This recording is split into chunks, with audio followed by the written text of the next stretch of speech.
Bienvenidos amigos al canal del lector de Ortega y Gasset. La locura no es nada más que la exageración del carácter habitual, decía Eugene Minkowski, psiquiatra de la corriente existencial. Por eso es posible entender la locura, la esquizofrenia, que es su forma más cabal, porque en cada uno de nosotros hay atisbos de eso que, llevado al extremo, llamamos locura.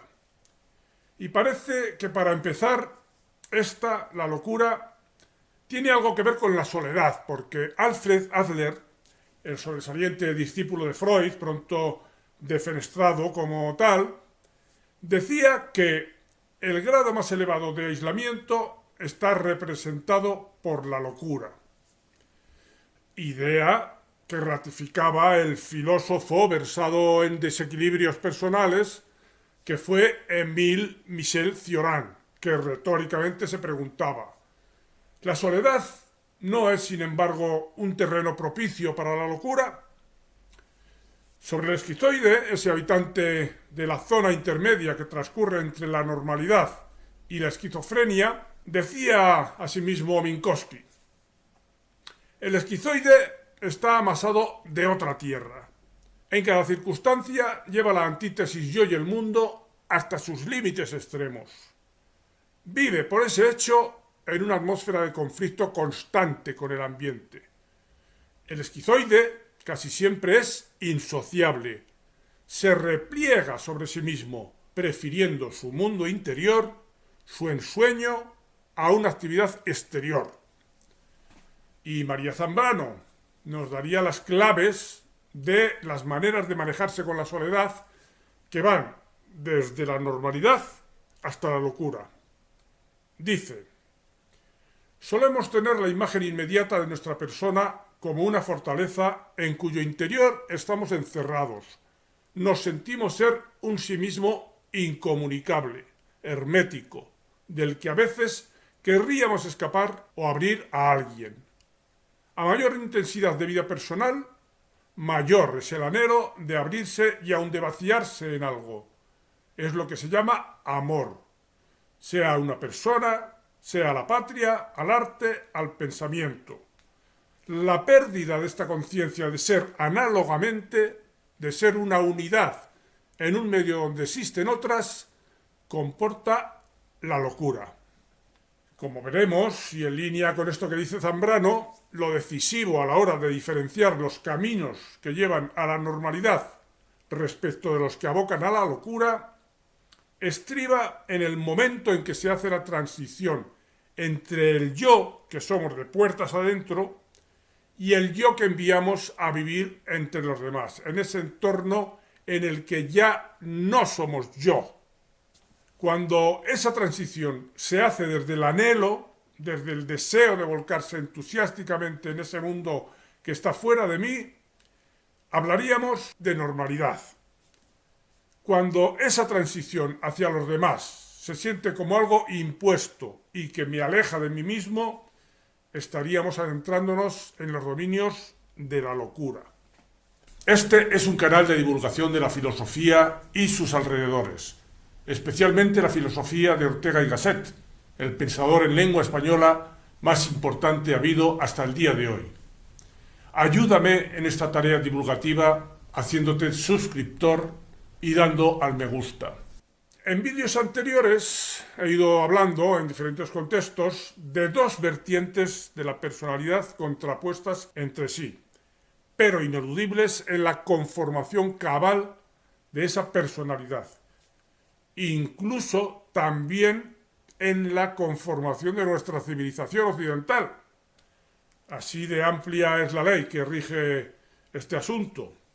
Y por tanto necesitadas esas dos vertientes de fórmulas de coexistencia y conjugación de la una con la otra.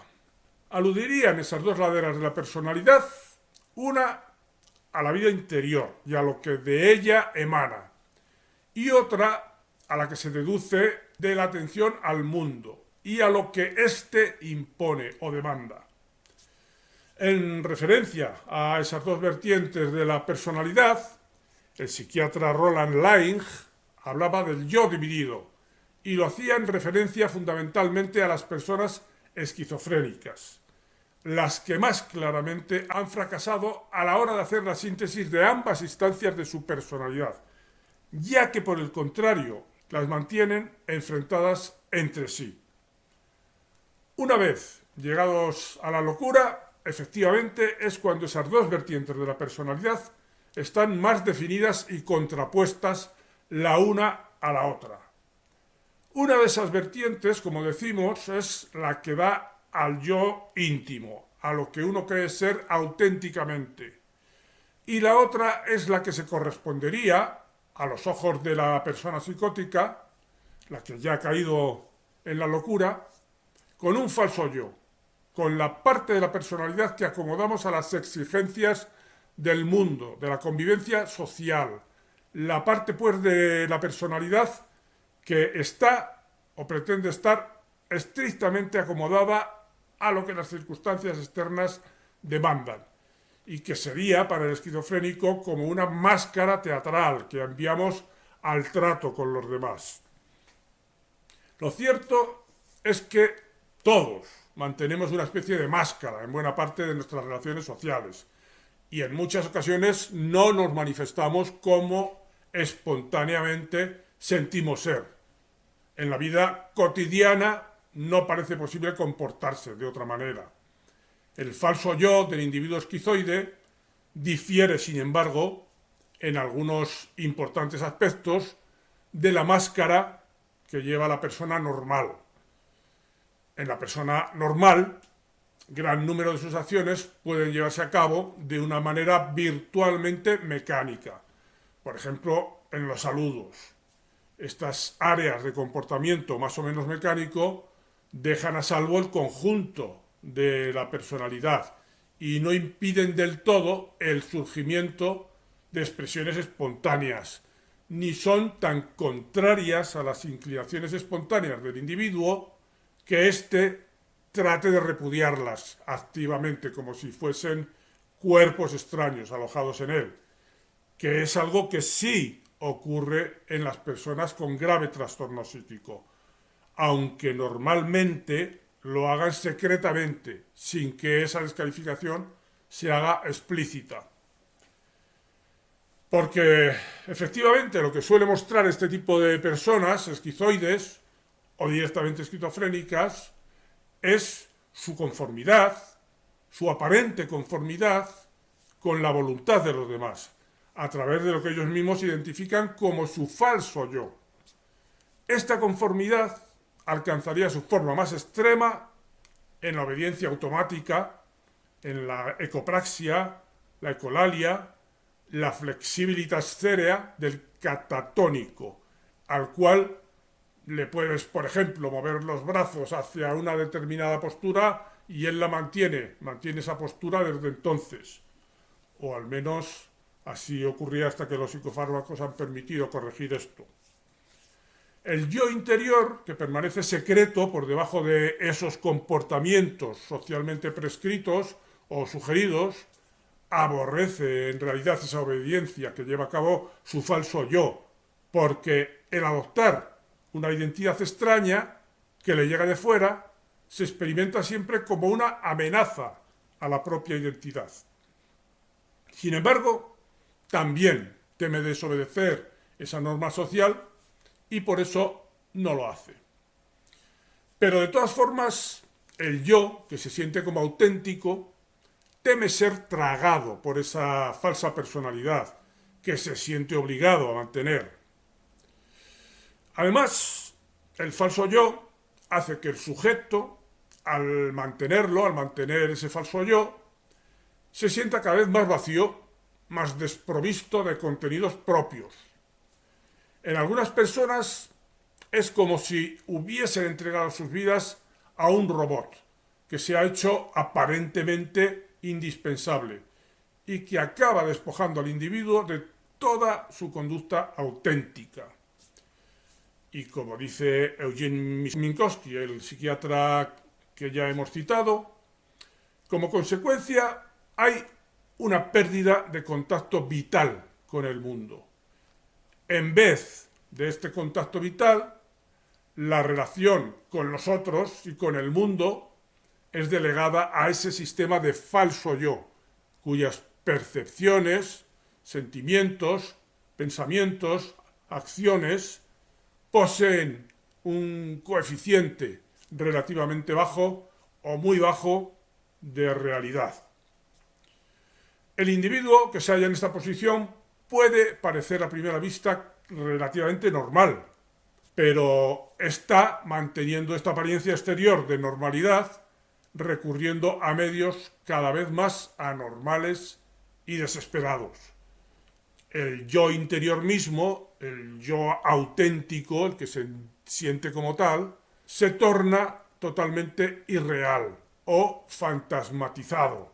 Incluso se siente como muerto y ya no es capaz de sustentar el precario sentido de la propia identidad, de lo cual estaba encargado.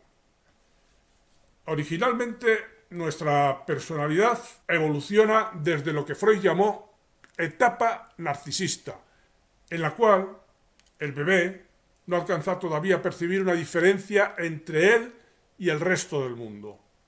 No ha aparecido todavía esa diferencia entre lo que quiere el yo y lo que proponen los demás. Curiosamente, Ortega nos da una descripción de lo que esto viene a significar, contando en apariencia su propia experiencia. Dice: en mi infancia yo creía que todo el mundo era yo, o lo que es igual, mío. Los otros no eran ni más ni menos yo que yo. Los tenía por idénticos a mí, y a mí como idéntico a ellos. Decir yo no significaba limitación ni precisión alguna. Y en otro lugar nos habla Ortega de lo que viene a suponer la primera escisión de la personalidad que ocurre cuando el niño pequeño toma conciencia de sí mismo y en la misma operación, o un instante antes, ha tomado conciencia de que existen los demás. Y así pues, dice Ortega, el yo nace después que el tú y frente a él, como culatazo que nos da el terrible descubrimiento del tú, del prójimo como tal, del que tiene la insolencia de ser el otro.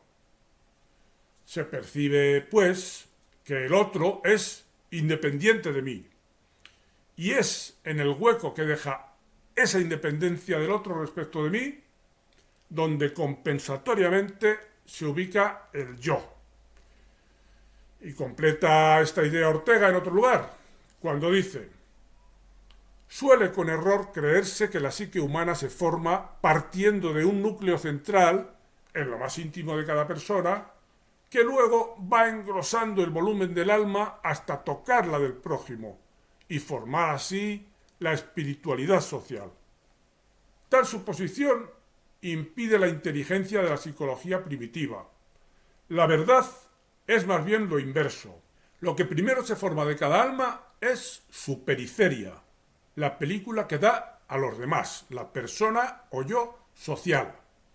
Se cree lo que creen los demás. Se sienten emociones multitudinarias. Es el grupo humano quien, en rigor, piensa y siente en cada sujeto.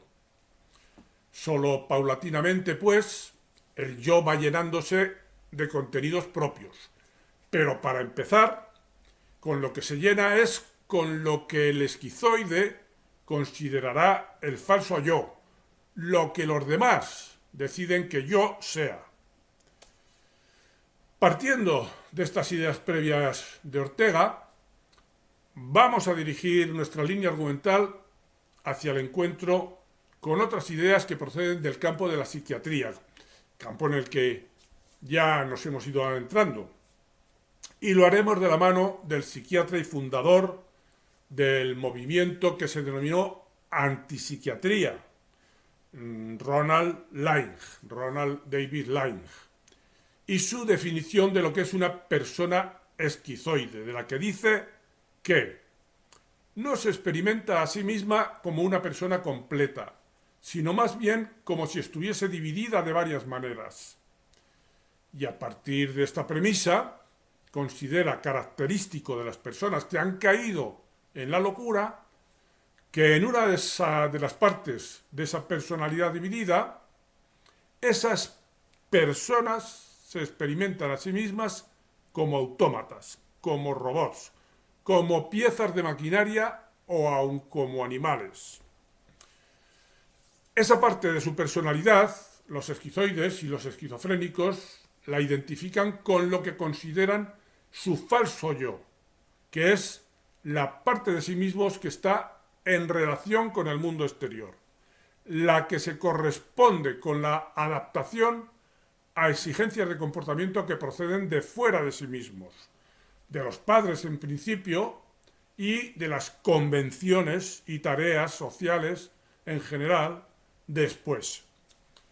Esta manera de ser obediente a las sugerencias e instrucciones del entorno se entiende muchas veces por parte de los padres como ser bueno, pero ese ser bueno no se lleva a cabo en virtud de algún deseo positivo por parte del propio individuo, de hacer voluntariamente las cosas que los demás dicen que son buenas, sino que a partir de cierto momento y en ciertas personalidades es una conformidad no aceptada realmente y que se entiende que se hace hacia una norma que es la norma de otro y no la de uno mismo. Y uno es incitado a atacarla por el temor de lo que podría ocurrir si uno se atreviera a ser lo que es en realidad y lo que le dictan sus deseos. Evidentemente, en las personas que sufrirán un trastorno psíquico se ha producido una grave cesura o quiebra en el momento en el que tocaba tomar conciencia de la existencia de los otros, de los demás, como algo diferenciado de uno mismo. Y se han roto las vías de comunicación posibles entre lo que uno siente íntimamente ser y lo que el mundo exterior, los demás, le exigen de una u otra manera ser. Frente a esa parte de su personalidad que mira hacia el mundo exterior, aparece pues otra, interior, que se considera auténtica, pero enfrentada a aquella y sin posibilidad de reconciliación entre ambas. Al final es como si el sujeto saliese de su infancia con su propio yo por una parte y por la otra con lo que su madre o los demás querían que él fuese, lo que podemos llamar su personaje o su máscara. Mientras que en el individuo, digamos que normal y ontológicamente seguro de sí mismo, la relación con los demás es satisfactoria y agradable, en el sujeto ontológicamente inseguro y candidato a evolucionar hacia la locura, la relación con los demás y las circunstancias ordinarias del vivir en general amenazan gravemente su débil umbral de seguridad. Esto es, su sensación de tener un yo mínimamente consolidado frente a la interferencia del mundo, de los demás. De resultas de esa división íntima, el sujeto que está cayendo o ha caído ya en la locura, a la hora de desenvolverse en el mundo, dice Lange, que ha perdido lo que llama seguridad ontológica primaria y por tanto manifiesta una constante sensación de angustia y de peligros y amenazas en su relación con los demás. La única defensa posible que tiene entonces es retirarse hacia un yo considerado como auténtico, que se mantiene en clandestinidad, dejando que el yo falso, el yo acomodado a lo que el entorno decide que yo sea, salga hacia afuera y se encargue de la comunicación con los demás y de los comportamientos que consiguientemente se consideran adecuados, sostenidos siempre sobre una permanente sensación de angustia y de amenaza, Todo ello hasta que el brote esquizofrénico llegue a hacer saltar los controles y el considerado como yo auténtico puede entonces irrumpir violentamente y poner en práctica todo el potencial de desobediencia y enfado profundo que había ido acumulando. Ciertamente, lo que llamamos psicosis o enfermedad mental grave, a veces es tan solo el levantamiento repentino del velo del falso yo, que había servido para mantener una conducta exteriormente normal, la cual, sin embargo, desde hacía tiempo había dejado de ser un reflejo del estado de cómo iban las cosas de puertas adentro, en el yo secreto. Luego, cuando la esquizofrenia se vuelve explícita, el sujeto se desatará en acusaciones de persecución hacia aquella persona a la cual considera que ha estado sometido a través de su falso yo durante años. El individuo declarará entonces que esta persona, la madre, el padre, el esposo, la esposa, ha estado tratando de matarlo, o que él o ella ha tratado de robarle su alma o su mente, que él o ella es un tirano, un torturador, un asesino, un infanticida, etc. El individuo ontológicamente inseguro, para preservar su identidad, tiene que realizar angustiosos esfuerzos, como lo dirá a menudo, para evitar perder su propio yo. Lo que para la mayoría de las personas son sucesos cotidianos, de los que apenas se percatan, porque no tienen significación especial, puede tornarse hondamente significativo para el psicótico, en la medida en que contribuye o bien al precario sostenimiento del ser del individuo, o bien lo amenaza con el no ser. En este sentido, cuenta Ronald Lange una curiosa anécdota. En el transcurso de una sesión en un grupo analítico surgió una disputa entre dos pacientes. Repentinamente, uno de los protagonistas interrumpió la discusión para decir: «No puedo seguir. Está alegando para tener el placer de vencerme. En el mejor de los casos, usted gana una discusión. En el peor de los casos, usted pierde una discusión. Yo, en cambio, estoy discutiendo para preservar mi existencia». Ahora bien, sigue diciendo Lange, podríamos decir que si en efecto se imaginaba que la pérdida de una discusión ponía en peligro su existencia, entonces había perdido en grado considerable el contacto con la realidad y era virtualmente psicótico. Su incertidumbre acerca de la estabilidad de su autonomía lo deja expuesto al peligro de que en cualquier relación pierda su autonomía y su identidad. La maniobra principal empleada para preservar la identidad ante el temor de ser tragado por la circunstancia, tragado por los demás, es el aislamiento. Ante la experiencia de ser tratado como un ello, su propia subjetividad se retira de él como la sangre del rostro. Todo esto dice Lange. De la narración de esta anécdota podemos también hacer inferencias respecto de la dificultad, mayor o menor, que todos tenemos para, en una discusión o debate, llegar muchas veces incluso a aceptar la evidencia, porque puede que esté en juego, en mayor o menor medida, no el poseer mejores o peores argumentos, sino alguna porción de nuestra identidad. Iremos comprendiendo mejor todo esto que vamos diciendo si contrastamos las ideas que van surgiendo con lo que resulta de casos prácticos de pacientes que nos va describiendo el mismo Ronald Lange. James, por ejemplo, un químico de 28 años de edad, que de lo que se quejaba constantemente era de que no podía llegar a convertirse en una persona, no tenía sí mismo. Soy solo una respuesta a otras personas, decía. Carezco de identidad propia. Soy únicamente un corcho que flota en el océano. Es decir, que su yo auténtico sentía que estaba anulado y solo seguía prevaleciendo su falso yo. Para preservar su seguridad, que no su identidad, utilizaba una maniobra que consistía en plegarse exteriormente al otro.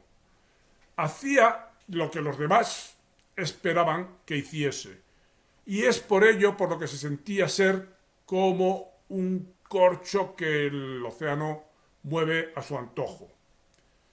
Para este joven, ver, pensar, sentir, obrar, aunque fueran actos aparentemente suyos, eran en realidad actos puramente mecánicos e irreales, porque eran simplemente la manera en que ellos, los demás, veían cosas, pensaban, sentían o actuaban. Todo ello a través de él. Cuando caminaba para alcanzar su tren en la mañana, si se encontraba con alguien, tenía que andar al paso de la otra persona. Debía hablar, reír de las cosas de las que todo el mundo hablaba y se reía.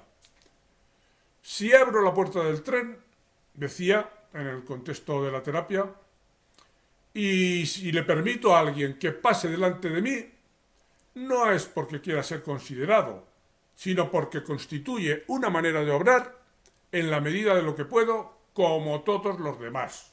Sin embargo, su esfuerzo por parecer que era igual que todos los demás era realizado con tal resentimiento contra los otros y consiguiente desprecio por su yo auténtico, el cual quedaba relegado, que su conducta real era un caprichoso producto del conflicto entre ocultar y revelar sus verdaderos sentimientos.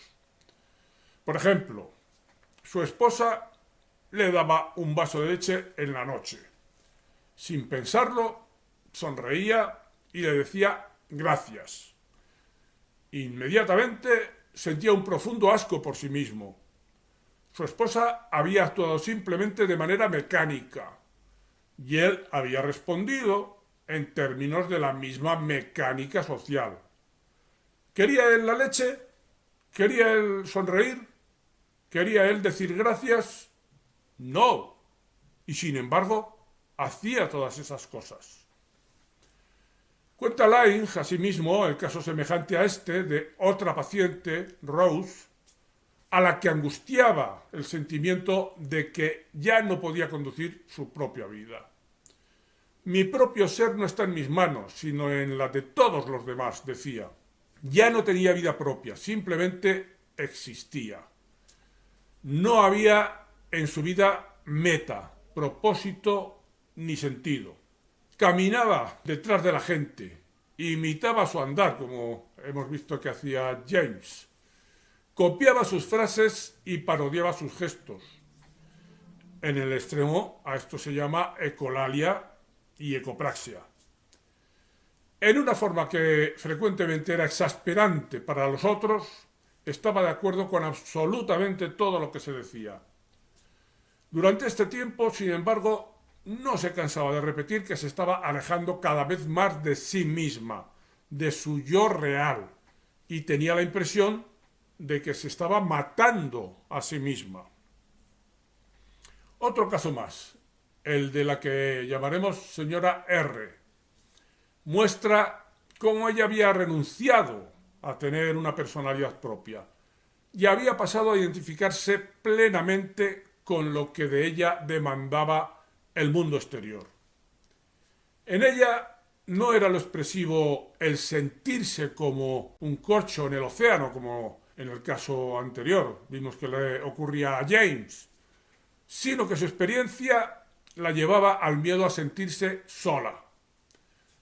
Una de las maneras en que ese miedo se manifestaba era el temor a encontrarse en la calle, es decir, tenía agorafobia, pero no por sentir la hostilidad del entorno, sino que su miedo aparecía cuando comenzaba a sentirse sola en la calle o en otras partes. Podía estar a solas, pero solo si sentía que no se hallaba realmente sola. ¿Cómo se originaron esos miedos? Pues el análisis mostró que fue una niña solitaria que sentía que sus padres se hallaban siempre tan absortos el uno en el otro que ninguno de ellos se fijaba nunca en su existencia.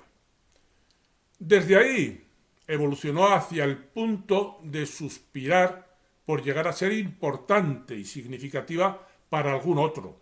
El punto central en torno al cual giraba toda su vida era su carencia de autonomía ontológica, de sentir que era alguien por sí misma.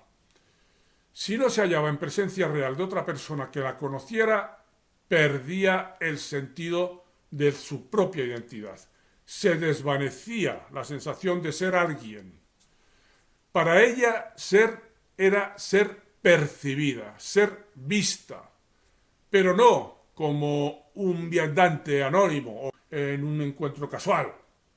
Si era vista como alguien anónimo, como alguien que no importaba especialmente, o como una cosa, entonces sentía que no era nadie.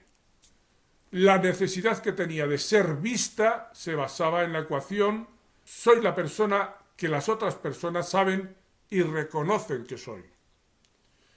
En el cuento de Conversación con el suplicante de Kafka, también el protagonista convierte en la finalidad de su vida en lograr que la gente le mire, porque con ello mitiga su estado de despersonalización, de irrealidad y muerte interior.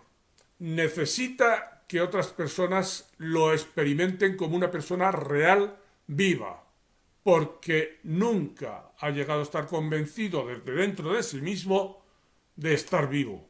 Son, pues, los demás los encargados de certificar que está vivo. Un caso con similitudes con estos que he descrito fue el de un joven que se había sentido siempre tímido, excesivamente consciente de sí mismo y vulnerable. Descubrió que en cierta medida podía vencer esa timidez, esta excesiva conciencia de sí y esta vulnerabilidad, desempeñando siempre un papel, como un actor. La consideración de que todo lo que estaba haciendo entonces era no ser el mismo le daba confortación y seguridad. Sin embargo, por esta vía, el yo queda privado de una plena experiencia de realidad y de vitalidad. Cuando se llega a este punto, en ocasiones, un intento de experimentar sentimientos reales y vivos puede consistir en someterse uno mismo a un dolor o un terror intensos. A esto se debía, por ejemplo, que una mujer esquizofrénica tuviera el hábito de apagar su cigarrillo en el dorso de su mano o de apretar con fuerza sus pulgares contra sus ojos o de arrancarse lentamente el pelo, etc. Ella explicó que hacía estas cosas para experimentar algo real. La fría persona esquizoide puede buscar emociones fuertes, sentir afición por los sobresaltos violentos y ponerse en situaciones de grave peligro a fin de, como dijo un paciente, meter la vida en sí mismo espantándola, es decir, a través del espanto. Una manera peculiar de manifestar esta relación con su yo falso, por parte de algunos pacientes, es a través de aquellos fenómenos que consisten en que el individuo parece ser el vehículo de una personalidad que no es la suya propia. Algo así como los fenómenos de posesión. La personalidad de algún otro parece poseer al sujeto y hallar expresión a través de sus palabras y de sus acciones, mientras que la personalidad propia del individuo se ha perdido o se ha ido temporalmente.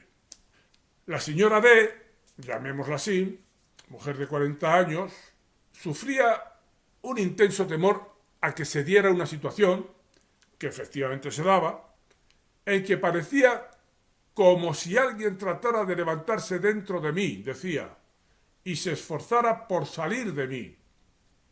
En concreto, temía mucho ser como su madre, a la que aborrecía, pero que era la persona por la que se sentía poseída.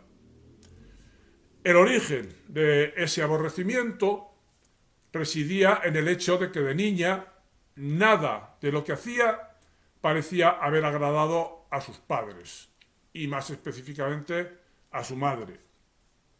Si hacía una cosa y se le decía que estaba mal, entonces hacía otra y descubría que seguían diciendo que estaba mal. Según su expresión, había sido incapaz de descubrir lo que querían que fuese. Sus padres eran, o ella sentía que eran, completamente impronosticables e indignos de confianza en sus expresiones de amor o de odio, de aprobación o desaprobación. Curiosamente, sabía que cuando se sentía sola, perdida, asustada y angustiada, era más su verdadero yo. Pero también sabía que si se comportaba como lo hacía su madre, mostrándose enojada, antipática, gritona, llorona o quejumbrosa, es decir, cuando se sentía poseída por su madre, por tanto identificada con ella, ya no se sentía asustada, a expensas, ciertamente, de ya no ser ella misma. Esta situación puede derivar también hacia la esquizofrenia paranoide. El paranoico siente que alguien quiere usurparle su personalidad. En vez de sentirse directamente poseído, piensa que hay una conjura para quizás robarle el cerebro. Tras la pared de su cuarto, por ejemplo, piensa que está oculta una máquina que emite rayos mentales para ablandar su cerebro o para producirle choques eléctricos mientras se encuentra dormido.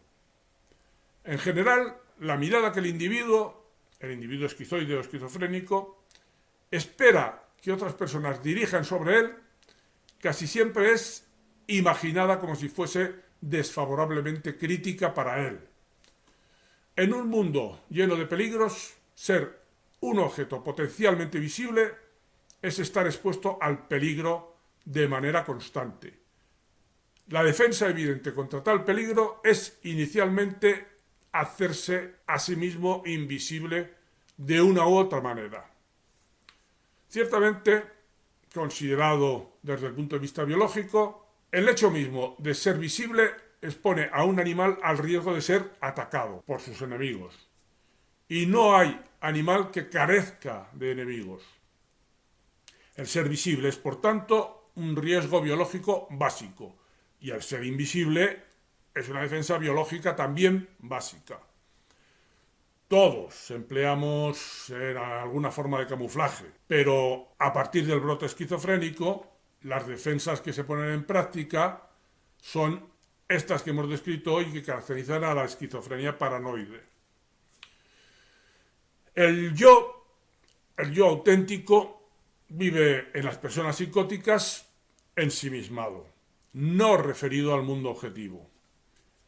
Por tanto, está en libertad de soñar y de imaginarlo todo.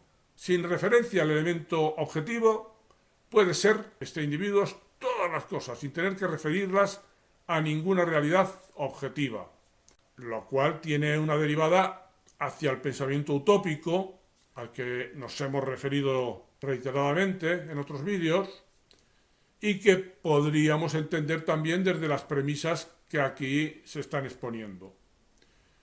Y asimismo tiene otra derivada más halagüeña hacia el pensamiento creativo y original, como se demuestra en tantos casos de artistas o escritores esquizoides o incluso directamente esquizofrénicos que pueden alcanzar auténticas expresiones de originalidad y creatividad dando expresión a figuras de su fantasía. Pero el caso es que, especialmente en la persona decididamente psicótica, su libertad y su omnipotencia creadora o fantaseadora se ejercen en el vacío y su creatividad es sólo la capacidad de producir fantasmas, de modo que el esquizofrénico, desconectado de los mundos reales, acaba sintiendo empobrecida tanto su vida emocional como la imaginativa. Así lo entendía uno de los pacientes de Laing, que achacaba al hecho de cerrarse a la realidad la causa de que nada de ésta le llegaba para enriquecer su imaginación. En la psicosis, según hemos ido oyendo, el individuo se siente dividido entre un yo con el que se identifica realmente, pero que suele permanecer secreto, y un falso yo, que se corresponde con la parte de sí que acomoda a lo que primero los padres, pero después los demás en general, esperan. En la psicosis, dice Laing, el individuo comienza a identificarse a sí mismo con excesiva exclusividad con aquella parte de sí que considera no encarnada o separada de un cuerpo. Y dice a sí mismo: las personas ontológicamente inseguras parecen llegar a experimentarse a sí mismas como si estuviesen primordialmente divididas en un cuerpo y una mente. Por lo común, se sienten más estrechamente identificadas con la mente, lo cual hasta cierto punto es una experiencia común. Todos tendemos a sentir que el cuerpo y su bienestar es algo que podemos llegar a sacrificar en función de consideraciones a las que nos ha llevado nuestra vida mental. Por tanto, el problema psíquico hay que referirlo a vivencias exageradas de esta circunstancia de separación entre el yo y el cuerpo, que es lo que ocurre en la psicosis. Un ejemplo asimilable a esta psicosis es el que cita Laing, entresacado de un texto gnóstico en el que se dice: el cuerpo es la prisión oscura, el muerto vivo, el cadáver dotado de sentido, la tumba que llevas en ti. Efectivamente, es característico de muchas psicosis el hecho de que el paciente se siente muerto o podrido, incluso está convencido de emitir un mal olor del que no puede desprenderse. Cuando se sueña con estar muerto, es posible que se esté anunciando la pronta aparición de un brote psicótico. En otras ocasiones, ese distanciamiento del cuerpo, es decir, de la parte de sí que se desenvuelve en el mundo y cuya médula es lo que se siente como falso yo, lleva a la vivencia, hoy tan políticamente respetable, de sentir que uno vive dentro de un cuerpo que no es el suyo, imaginando o delirando cuerpos alternativos con los que sí que se identificaría, llevando a cabo incluso operaciones de cirugía a través de las cuales acercarse a su yo delirado. Tal vez un cuerpo modelado a imagen del de aquel por el cual el paciente se sienta, como hemos visto antes, poseído. Y no me extiendo más, que el tema da de sí demasiado, pero es complejo y más de uno y más de dos seguro que se han cansado. Así pues, hasta el próximo vídeo, amigos.